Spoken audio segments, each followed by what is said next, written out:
Some people have asked, how do I believe in something that hasn't appeared in the 3D reality yet? Well, I would say the first thing is for us to realize that we're multidimensional beings and that we actually exist on several different planes or timelines, if you will. And the timeline that we're experiencing at the moment is based on the frequency that we're emitting.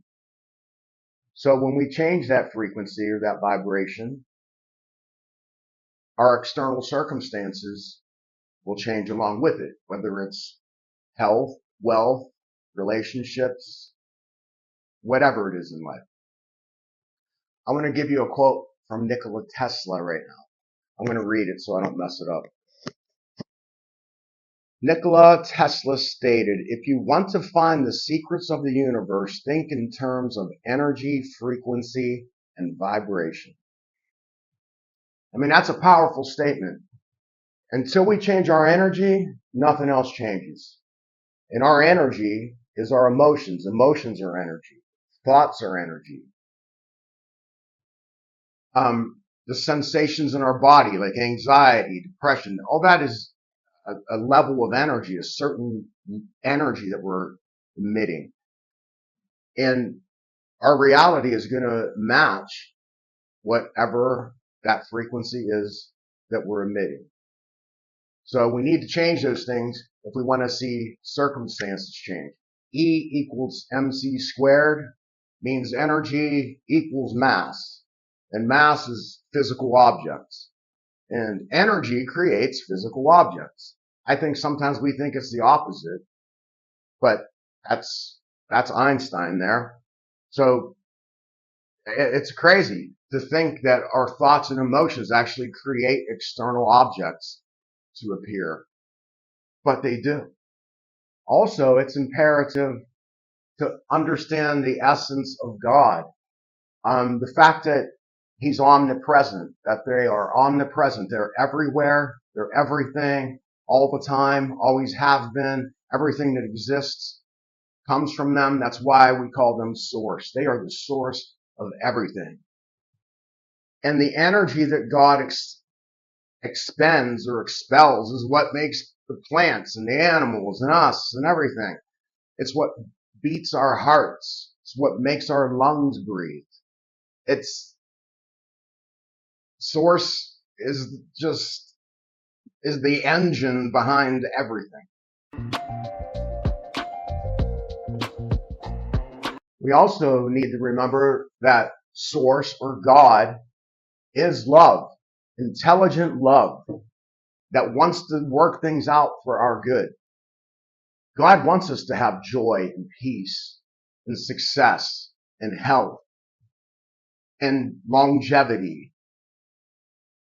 They want to work things out for us. But faith is a big thing, and that's mentioned in every religion across the world is faith. But we got to believe it. When we actually trust in the universe and God and source, things start happening for us because we're having faith. We're believing the best. We're believing that the Creator actually does love us and is for us. It's not just some made up thing. And magical, wonderful circumstances and people can come into your life when you actually give that faith over and rest. Neville Goddard used to say that we have to believe from the wish fulfilled or see things from the end, meaning that they have already happened. And when we have faith in the universe, we can believe that. We can believe that it's already done. It's finished. It's to us, it may seem like it's happening because we see things in a matter of time. But the Creator does not see things in time. There is no time. Like I said, there's timelines. And when we raise our frequency to that timeline where we have and we are the people that we want to be, then those things will naturally fall into our lap and come to us. This infinite power lives within us and is all around us and is in everyone, beating their hearts, giving them life. And once we realize that we're one with this infinite creative power, then we know that we can have the things we want, the desires of our heart. Even in the Bible, it says God will give you the desires of your heart. That's nothing new. It seems like we've let that go throughout the years, that we've stopped believing that. And it's a lot because we've been programmed. As usual, I get into that. We were programmed by this world, by commercials, by movies, by our parents, by our teachers, by our siblings, by our friends, to believe almost the opposite of what's true.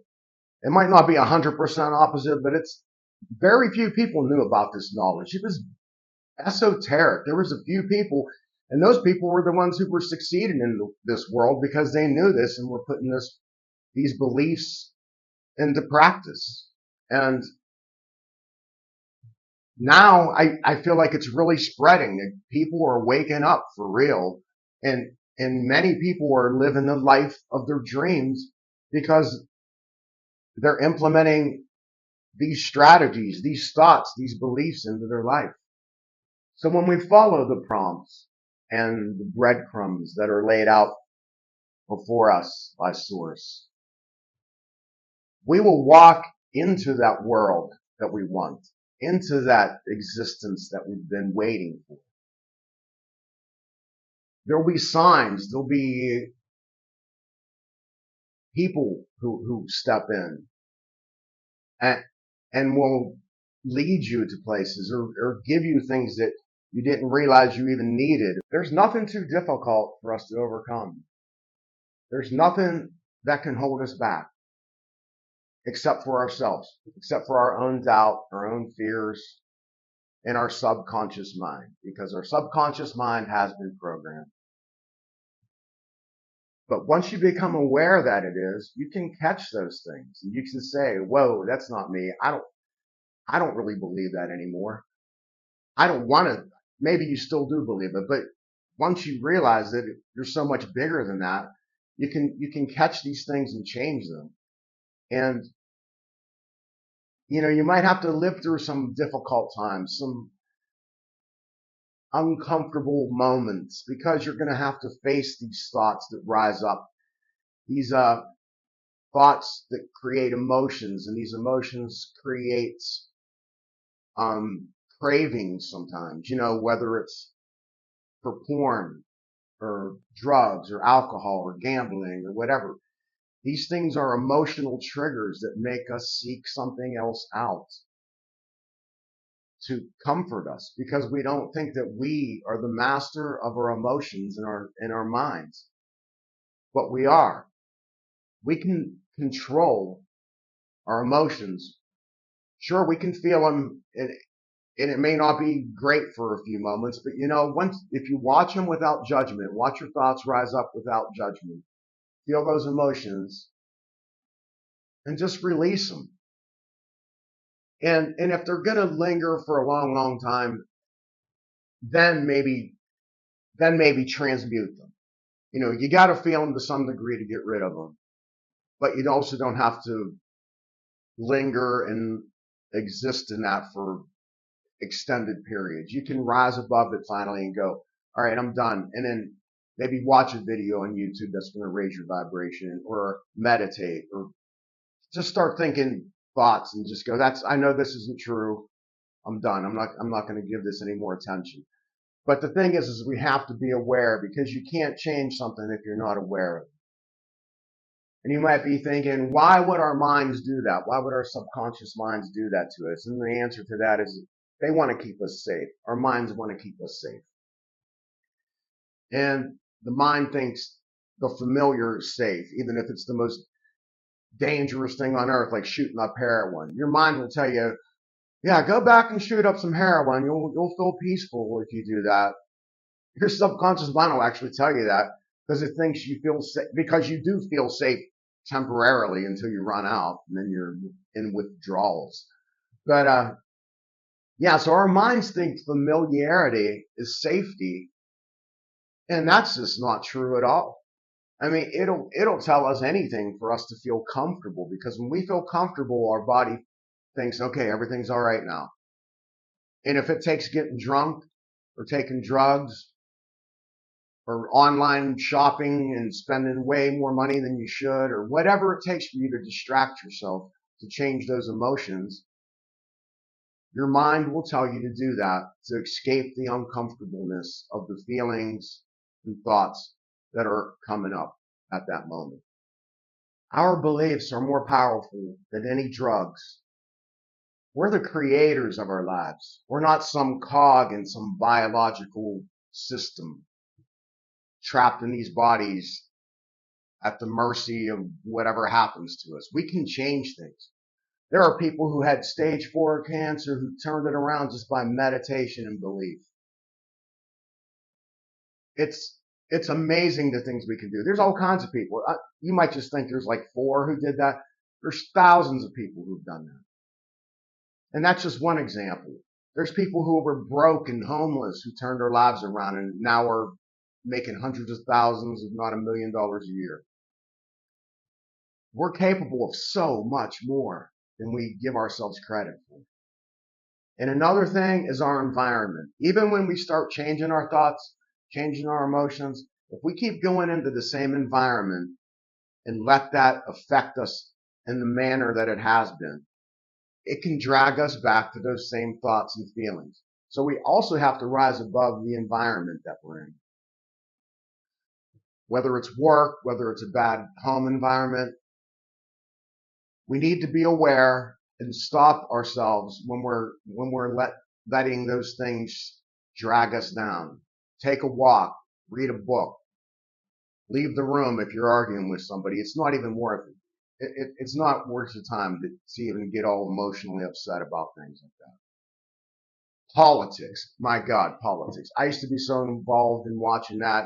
I even was talking about it on Facebook back in the 2020 and 2021. I don't even watch politics. I don't even know what's going on anymore. And you know what? I'm 10 times happier because of it. So I suggest you do the same. Back in 1967, Dr. Bruce Lipton discovered that we are not victims of our genetic inheritance, that our genes actually respond to the environment that they're in. Speaking of environment, that's what made me think of this. And the environment that our genes are in is our body. So if our body is living in fear and survival mode and anger, sadness, depression, anxiety, anything, all those things, all those survival emotions, it takes a toll on your body and it draws strength away from your immune system. And that's why like 80, 90% of the people who go to the hospital is basically for emotional reasons, but they're having physical ailments and symptoms because of their emotional makeup, their mindsets.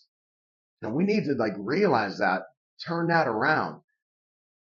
When we feel joy and when we feel love and peace, our mind and our body goes, okay, it's safe. It's okay now. And it can rest. And when it rests and get out of survival mode, and then our immune system can create healthy cells and genes, and our DNA creates healthy genes. We can upregulate our genetic code so that even if that's how people who have cancer, they actually turn things around to the point where they can get an MRI and the cancer is not even in their body anymore. There's not even scars left from it when it was all through their bones and their organs. And the doctors were like, we don't even know what happened here. What happened here is they created a healthy new body from changing their mind. And you can do that too. All right. Thanks so much for listening. I appreciate you.